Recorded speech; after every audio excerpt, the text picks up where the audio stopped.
Hello everyone, welcome to another video. Subscribe to the channel if you have not already, and make sure to leave a like, comment, and ring the bell so you stay up to date on future uploads. I currently have a goal of reaching 1,000 subscribers by the end of the year, so if you like my content, make sure to show your support. Today we will be talking about the Homestead Cup race 3 of the triple header. Even if Larson no longer has a chance at completing the triple sweep, at the very least he has a chance of making it 2 out of 3. So let's see how he fared.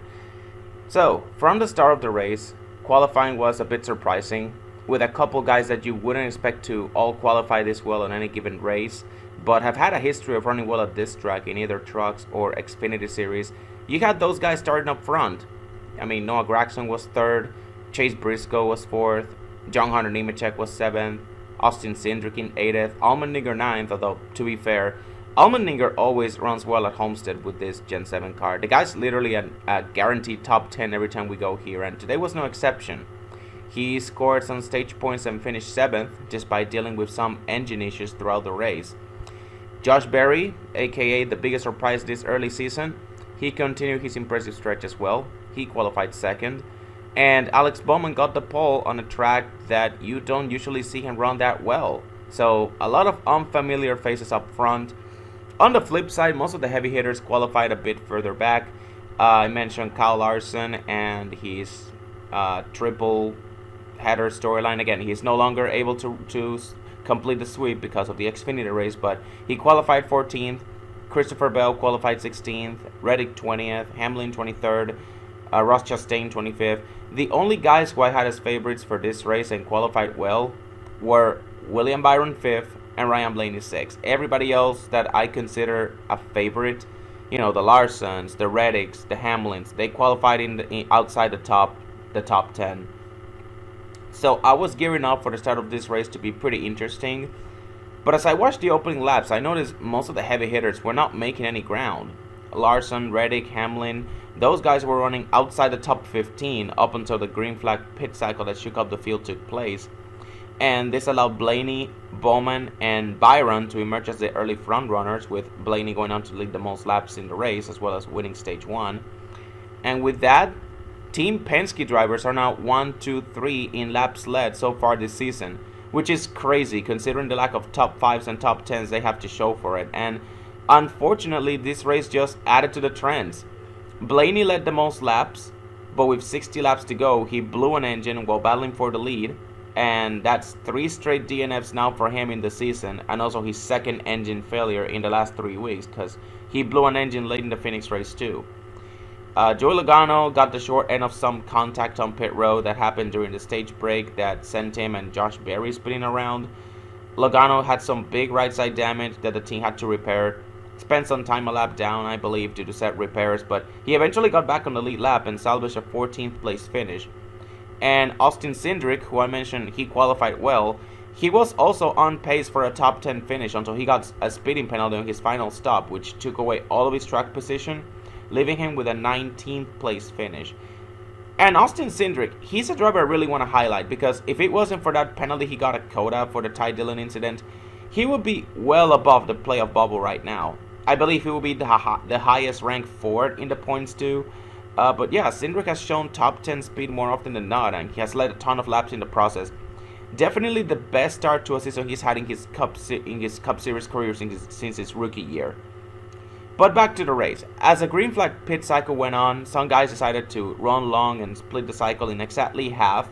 So stage 1 was 80 laps long. Pit cycle started at around lap 30. Some guys decided to run until lap 40.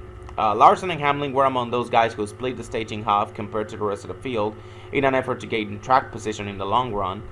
And this is my favorite aspect about Homestead, and why I feel this track, again, is and always was the ideal venue for the season finale. The track surface and heavy tire wear allows for not only drivers' skill to play a huge factor, but also the differing strategies that gives drivers a fighting chance. This creates a comers and goers type situation where you got drivers that pit at the start of the cycle to get track position early on, and on the other hand you got drivers that stay 10 and sometimes even up to 15 laps out longer so they can have the tire advantage in the long run to make up whatever ground they lost by staying out. Of course, the latter strategy comes with a risk. that being an untimely caution that can throw you off the loop, which is what we saw towards the end of the stage, unfortunately, when Christopher Bell spun off of turn 4 after getting loose. And Christopher Bell was extremely disappointing in this race. He was one of those heavy hitters that I expected to be right up there with the leaders. And even if he said it himself that Homestead is far from his best track, he's won here before, 2 years ago as a matter of fact. So even if he didn't have the speed to compete for the win, I expected him to run like in the top 5 or top 10, but he just never took off. He finished 29th in the end, even spending a good portion of the race 1 to 2 laps down. Fortunately for Joe Gibbs Racing, however, they managed to stay afloat thanks to Hamlin as well as Chase Briscoe both running and finishing in the top 5, with Hamlin also getting the Stage 2 win after a tight battle with Larson in the closing laps of that run. So despite their good stalling outings, however, neither of them were the highest finishing Toyota in the race though. That honor went to 2311's Bubba Wallace. Yep, it wasn't Reddick. It was actually Bubba who showed up with race-winning speed out of the 2311 team. Reddick still ran solid and he finished 8th, but considering this is one of his best tracks, simply due to his driving style and how much he loves to rip the fence, kinda like Larson, I was a bit disappointed that he didn't crack the top 5 like Larson or Hamlin eventually did.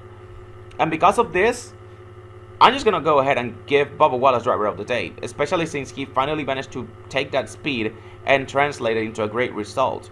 He and the 23 bunch executed, no errors on the driver, no mistakes on the team, no BS shenanigans happening that could have screwed him over. He finally earned a top 5, which could have been a win, but the Hendrick teammates of Bowman and Larson were just better in the long run overall, especially Larson. And just like what happened in the truck race on Friday, when Larson was 3 seconds back entering the closing laps of the race, he turned on the jets and started ripping the fence. And he did just that this time around too. With 20 laps to go, he was running 4th, I believe 2 to 3 seconds back. He turned on the jets and started ripping the fence. Got to Chase Briscoe for 3rd, slide job, pass him. A few laps later, same thing, gets to Bubba Wallace for 2nd, another slide job, bam. And with 10 to go, he's closed the gap to less than a second on Alex Bowman.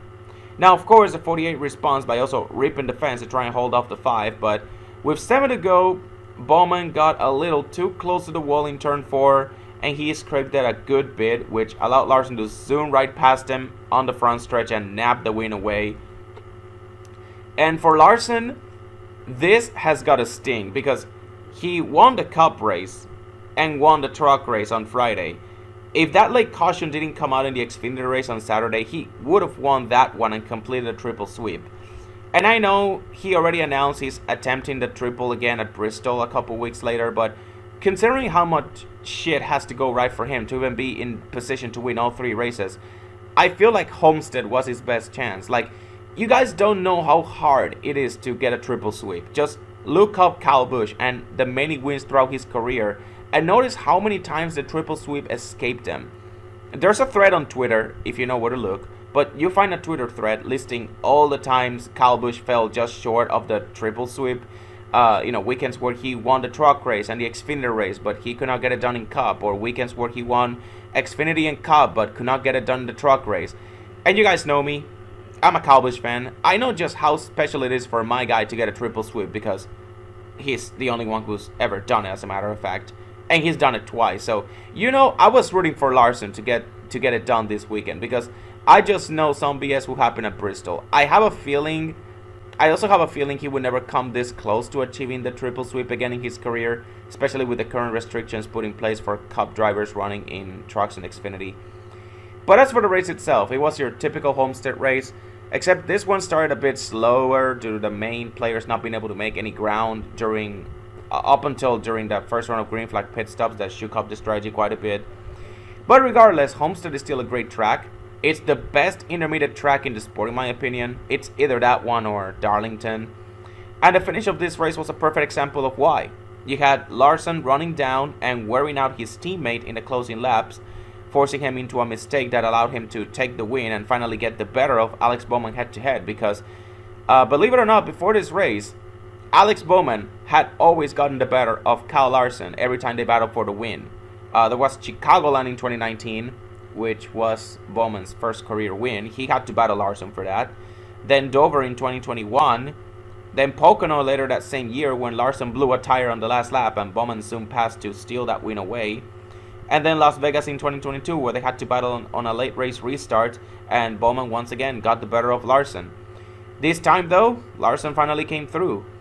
And not only that, but he ended the B streak because entering this race, the only drivers who had won this race so far who had won races so far this season, their last names started with B. Byron, Bell, and Berry. And lo and behold, we were so close to actually keeping that streak going because you had Alex Bowman and Chase Briscoe, as well as Bubba Wallace, whose last name does not start with B, but his nickname does, so I'll still count him. But yeah, Bowman, Briscoe, Bubba, they were all running the top 3 with 20 to go before Larson turned on the jets. So because of this, it's only fitting that I give this race a B+. And yeah, that's it for this video. Again, like, comment, subscribe, ring the bell. Help me reach my goal of 1,000 subscribers by the end of the year. And I'll see you guys on the next one. Bye!